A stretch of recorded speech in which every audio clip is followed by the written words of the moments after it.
انتشار مقطع فيديو بشكل واسع في تركيا لغراب تم رصده في منطقة بلكدوزو بإسطنبول، وهو يلفظ كلمة الله أكبر.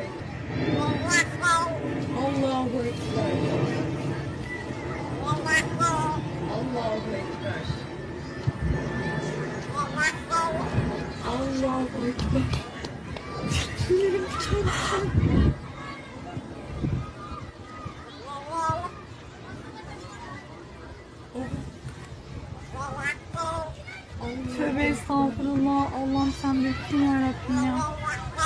Allahu Ekber.